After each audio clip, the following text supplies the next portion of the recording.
Communication skills for everyone. Today, let us learn the summary of The Night of the Scorpion by Nissim Ezekiel. So, the poem Night of the Scorpion is talks about an incident that the poet, right here, the poet has not forgotten in his life. So, something like a memorable or maybe a sad event in his life. It was a night when a scorpion bit his mother, and all the superstitious villagers did irrational things rather than helping her. Generally, it happens in villages, right? All the people, when something happens immediately, so whatever they get, they do that. So, the poem here exposes the superstitions that dominate, right? This is how the superstitions dominates the minds of the people, right? Indians especially here. And also the motherhood of a lady, right? Motherhood of a lady who just only her children even in the worst condition. So when she's in the worst condition, but how she reacts. The poem has no rhyme scheme, so it has 8 stanzas with a different number of lines in each stanza. So let us look at stanza by stanza. The stanza in begins, right? The poem says that, so he recollects, well, right, he recollects that night when our mother was stung by a scorpion. The poet is of the views that the heavy rain which lasted for almost hours, so which made the scorpion, right? Generally scorpions during the night they crawl beneath a sack of rice just to hide themselves. But what happened the last so the phrase right here, beneath the sack of rice, the poet's sympathy towards the scorpion, because it's just it wants to hide somewhere. But what happens in stanza 2, the poet also talks about, right, biting his mother with his diabolic, right here, monstrous trail. Diabolic, that is the shape of it. The scorpion went back to the rain outside again, right? The poet here expresses sympathy as well as anger towards the scorpion, right? So here both emotions are carried forward. So he's angry when he talks about its biting, and when he was sympathetic when he talks about it's going to rain again. It came inside to hide, but what happened after biting her? She went out. That's also a kind of sympathetic situation. So the stanza 3 talks about, right here, hearing about the incident, right? So when they learn about that incident, some scorpion bite the poet's mother, so all the villagers rush to the poet's home. So that just comes to the poet's home. So simply this incident, right, the poet is not happy with them at all and calls them swarms of flies who buzz the name of a god 100 times to paralyze the evil one, right? So here all the people they came there to do different kinds of things instead of helping her. That's also it talks about in the poet in the stanza 4. What happens here, the poet then discusses how the villagers searched for the scorpion. So here, instead of helping our mother out, right, his mother out, so they started looking for scorpion.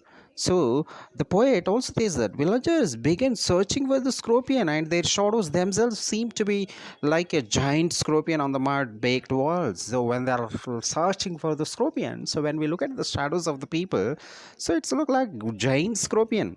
So all the villagers they started searching for the scorpion because they believe that the poison spreads across the body with the movement of scorpion. So if the latter is stopped and paralyzed, the poison effect can also be controlled. So that is a kind of blind belief or maybe assumption that if the scorpion moves, then the poison may also move. This is what here, this is a superstition, and the poet knows that well.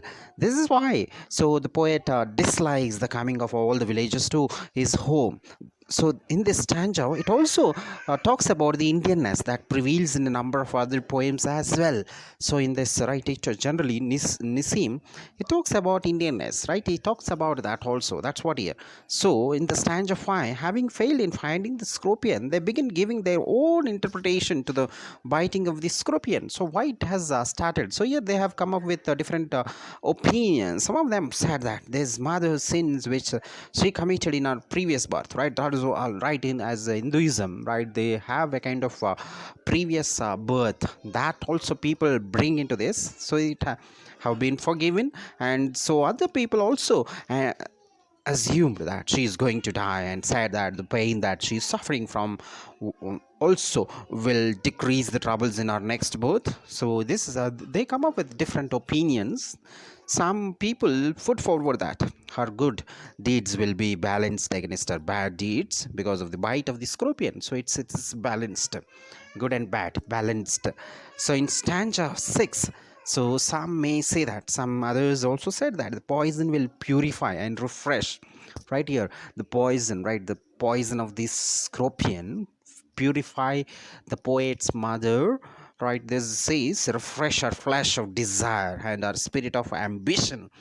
All of them seem to be in peace because of in their thoughts. This also talks about in stanza 6, and when it's moved to stanza 7, so more and more people, so here more and more people come with candles and lanterns. Right, they bring candles and lanterns, searching for this. And his mother is, however, crying and rolling on the mat with severe pain.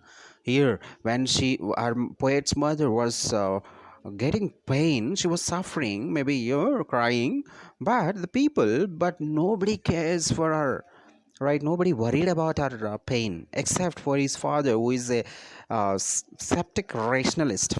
He leaves no stone unturned to cure her, so attempts all the ways to cure her. So he uses powder, mixture, herb and hybrid to help her recover from the pain. So, but what happened? So he even poured a little paraffin upon the bitten toe and then fires it up. The poet watches the flames of fire burning on the skin of his mother. So he also watches the holy man perform his rites to tame the poison with an incantation.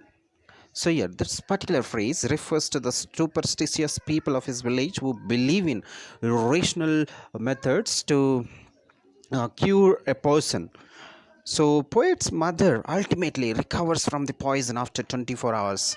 So, in stanza 8, the last line is quite emotional. When we look at that last line, also emotional, and it is mind blowing and heart touching. It reflects the motherhood of a lady. Right, motherhood of a lady. The poet also talks about that. Right, after recovering from the poison, poet's mother's words were, "Thank God, the scorpion picked on me and spread my children." So this particular line, even in such condition, the poet's mother remains more concerned, more regarded about the safety and health of our children. So this what it says, the purifiers desires and going, right, all that talks about the way she thinks about her kids and family and health. That is what the poem talks about. Thank you for watching. Subscribe. Communication skills for everyone, for more academic and educational videos.